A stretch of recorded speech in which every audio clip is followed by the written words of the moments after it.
परमात्मने नमः। मैं विपिन कुमार सिंह, बनारस उत्तर प्रदेश से सभी धर्म के विद्वानों को, धर्माधिकारियों को, नेताओं को, न्यायाधीशों को, सरकारी अधिकारियों को, प्रसार माध्यम के विद्वानों को और सभी साधु संतों को श्रद्धेय ज्ञानेश्वर पुकलवार सर की ओर से आपको साष्टांग दंडवत प्रणाम करता हूँ।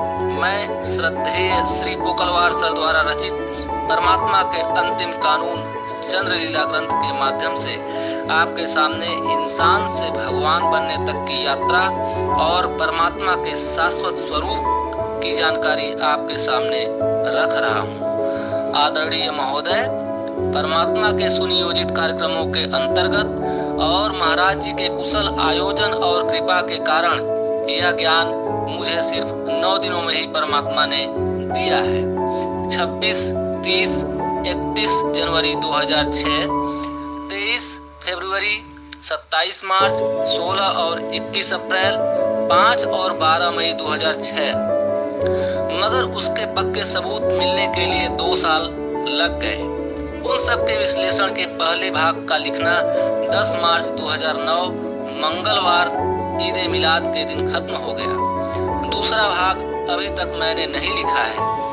उसके बाद एक दिन इस ग्रंथ को मैंने महाराज जी के श्री चरणों पर रखकर महाराज जी से पूछा, मुद्दा आप ही खुद राम, कृष्ण, गौतम बुद्ध, महावीर और गुरु नानक हैं। अर्थात पृथ्वी निर्माण से लेकर अब तक जितने भी धर्म बने हैं उन सब के संस्थापक आप ही हैं। अर्थात कानून बनाने का अधिकार सिर्फ आपको ही है, ऐसा परमात्मा ने मुझसे लिखवाया है। अब आगे मेरे लायक क्या आदेश है?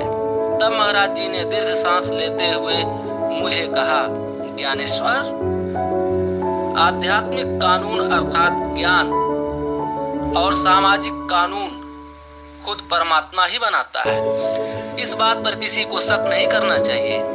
ज्ञान देने के लिए और उस ज्ञान को समाज में प्रतिस्थापित करने के लिए उचित परिस्थिति की वातावरण निर्मित भी खुद परमात्मा ही करता है। यह तो उसका ही अधिकार है। इसीलिए यह काम हम दोनों का भी नहीं है। मैं तो सिर्फ उसका मुनीम हूँ। अब मेरे इस जन्म का कार्य पूर्ण हो गया, मगर तेरा अभी बाकी है। उचित समय आने तक यह ग्रंथ घर में रख दे और तेरे नियमित कार्य में व्यस्त हो जा। ज्ञानेश्वर, जो ज्ञान पूर्ण होता है उसका ही अस्तित्व बिना किसी साधना के पूर्ण रूप से दिखता है या समझ में आता है। पूर्ण ज्ञान से अनेक मत नहीं बनते, पूर्ण ज्ञान से परिणाम भी एक ही निकलते हैं। इसीलिए किसी भी काल में पूर्ण ज्ञान के सामने विश्व के सभी इंसान बिना किसी के सिखाए पढ़ाए मानने पर विवश होते हैं, मजबूर होते हैं। मगर किसी भी काल में ज्ञान को जानने के बाद भी उसे अपनाकर उस पर अमल करना, यह तो अपने अपने इच्छा की बात होती है। परमात्मा की कितनी तारीफ करूं उतनी कम है। उसका आयोजन तो देख जरा, हजारों वर्षों से किसी के भी समझ में यह बात नहीं आने दी कि अब तक का ज्ञान अपूर्ण है। ज्ञानेश्वर, अब तुझे भी मालूम हुआ है ना कि पृथ्वी पर इंसान को बनाने के बाद से लेकर अब तक परमात्मा ने किसी के भी द्वारा जितना भी आध्यात्मिक ज्ञान प्रकट किया है वह सब अपूर्ण ज्ञान ही है। क्योंकि अभी तक परमात्मा ने खुद के और आत्मा के, हमारे शाश्वत स्वरूप को वैज्ञानिक तरीके से जानने का ज्ञान नहीं दिया था। उसके साथ पुनर्जन्म के पक्के सबूत और विधि के विधान के अनुसार शरीर को चलाने का ज्ञान नहीं दिया था। और अंधश्रद्धा क्या है, यह मन कौन है, उसे वश में करने के बाद इंसान को क्या क्या अधिकार प्राप्त होते हैं, ऐसे बहुत से विषयों के पक्के सबूत नहीं दिया था। क्योंकि अब तक के सभी लोगों को परमात्मा ने अपने प्रवक्ता का ही अधिकार मात्र दिया था। प्रवक्ता को बताए गए निर्देशों का ही पालन करना पड़ता है। इसीलिए प्रवक्ता को सब कुछ मालूम होते हुए भी बताने का अधिकार नहीं होता है। मगर अब मुझे संपूर्ण ज्ञान देने का पूर्ण अधिकार परमात्मा ने दिया है। ज्ञानेश्वर, परमात्मा एक ही है और सब में भी है, ऐसा वेदों में लिखा है। और कुरान में परमात्मा सिर्फ एक ही है, ऐसा बार बार लिखा है। दूसरे धर्मों के ज्ञान में परमात्मा की क्या व्याख्या की गई है यह मुझे मालूम नहीं है। ऐसा तूने ही मुझे कहा था ना। मगर ज्ञानेश्वर, आज तक किसी ने यह सवाल नहीं किया है कि कैसे परमात्मा एक ही है। यह बात लिखने वालों ने कैसे जानी? उन लोगों को यह बात कैसे मालूम हुई है? परमात्मा एक ही है, यह बात साबित कैसे हो सकती है? यह उन्होंने क्यों नहीं बताया? फिर भी विश्व के सभी धर्म के विद्वान, पंडित, धर्माधिकारी अपने अपने धर्म के ज्ञान को ही श्रेष्ठ ज्ञान कह रहे हैं। वे लोग साबित करके लिखते थे तो अब तक सभी धर्म के झगड़े खत्म हो जाते थे। परमात्मा एक ही है, यह बात साबित नहीं होने की वजह से गुरुओं को और करोड़ों देवी देवताओं को मानने की परंपरा अभी तक खत्म नहीं हो रही है।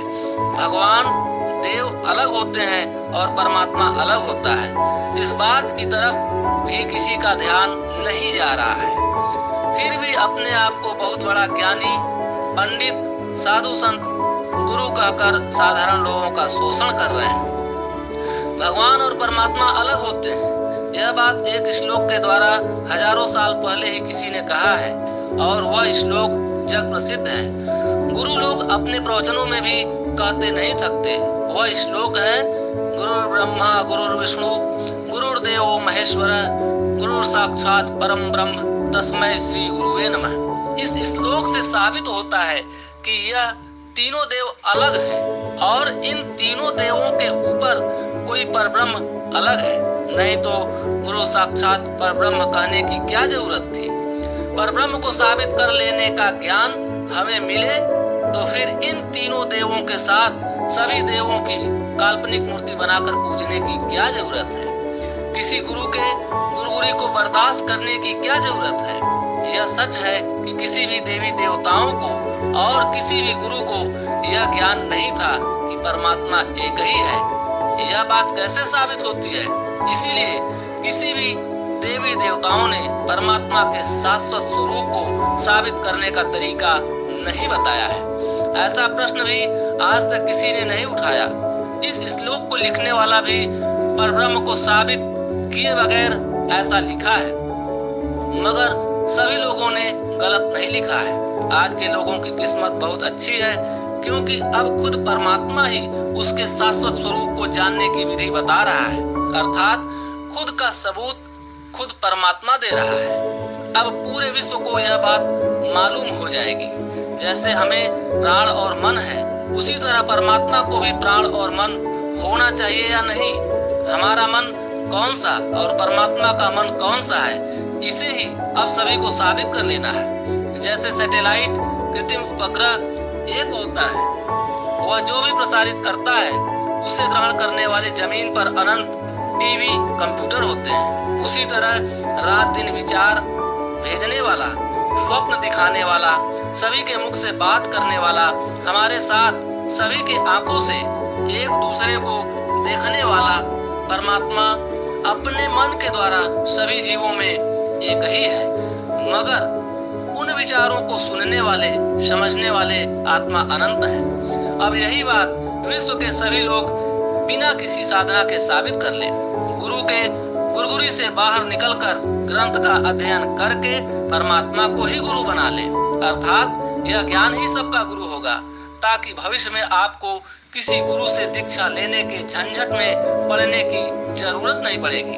किसी पत्थर को किसी भगवान का नाम देकर पूजा करने की जरूरत नहीं है। ज्ञानेश्वर, इसीलिए मेरे आयु के 140 वर्षों तक कराए गए आचरण और लीलाओं के द्वारा ऐसे बहुत सारे रहस्यों को परमात्मा ने वैज्ञानिक तरीके से साबित करके बता दिया है। मगर सभी लोग यह जान लें कि मैं सबसे बड़ा खिलाड़ी हूँ। मेरे जैसा खेल पृथ्वी निर्माण हुए जब से कोई नहीं खेला है।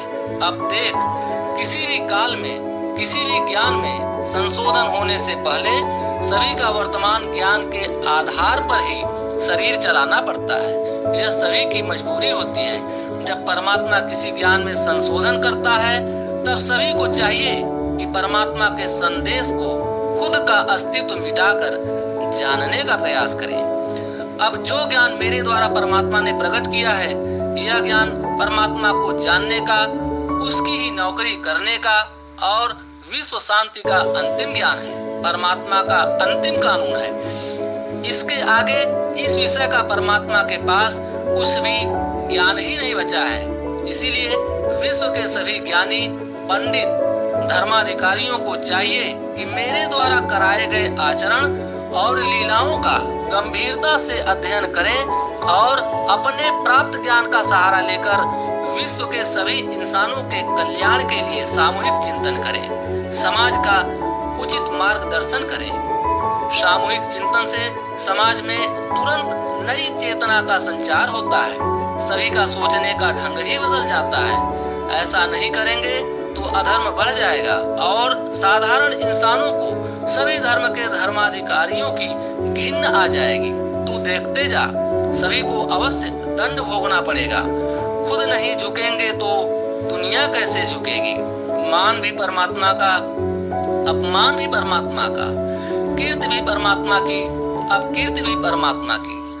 यह ग्रंथ तैयार होने के करीब 3 साल बाद अर्थात 12 जनवरी 2012 गुरुवार को महाराज जी ने बिदर से 25 किलोमीटर दूर आंध्र प्रदेश के रुकमापुर नामक गांव में अपना देह त्याग दिया।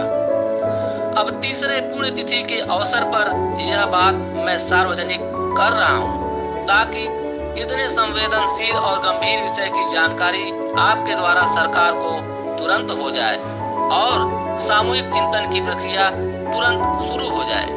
आज सभी लोग ज्ञानी हो गए हैं, विषय को समझने की शक्ति सभी में बढ़ गई है, इसमें कोई शक नहीं है। इसीलिए अब हम सब मिलकर ऐसी बातों की ही नींव रखेंगे जिन बातों का खंडन प्रलय तक भी कोई नहीं कर सके। ऐसे ही विषयों का चिंतन करेंगे और बाकी सभी विषयों को छोड़ देंगे और विश्व को एक ही सूत्र में बांध देंगे। यही परमात्मा की भी इच्छा है। इस सत्य को सभी को समझना चाहिए। किसी भी ज्ञान के दुरुपयोग और दुष्परिणाम के संभावना को जड़ से खत्म करेंगे। अगर ऐसा हम नहीं कर सके तो भविष्य में बहुत ही भयानक परिस्थिति उत्पन्न हो जाएगी और आगे की पीढ़ी तबाह हो जाएगी। इसीलिए सभी को चाहिए कि अपने प्राप्त ज्ञान और अपने अधिकारों का अहंकार और आसक्ति त्याग कर सामूहिक चिंतन कराने का साहस करें और विश्व के सभी इंसानों का अनंत काल तक कल्याण करने का पुण्य प्राप्त करें। यह सभी से मेरी नम्र विनती है। आगे आपकी इच्छा। प्रकाशन हेतु भारत सरकार के द्वारा सामूहिक चिंतन हो ताकि प्रत्येक व्यक्ति को परमात्मा के शाश्वत स्वरूप की पक्की जानकारी हो और सभी लोग अंधश्रद्धा से बाहर निकलकर परमात्मा का प्रिय सेवक बने। परमात्मा के शक्ति और आयोजन का अद्भुत उदाहरण यह ग्रंथ 564 पेज का सरल हिंदी भाषा में है।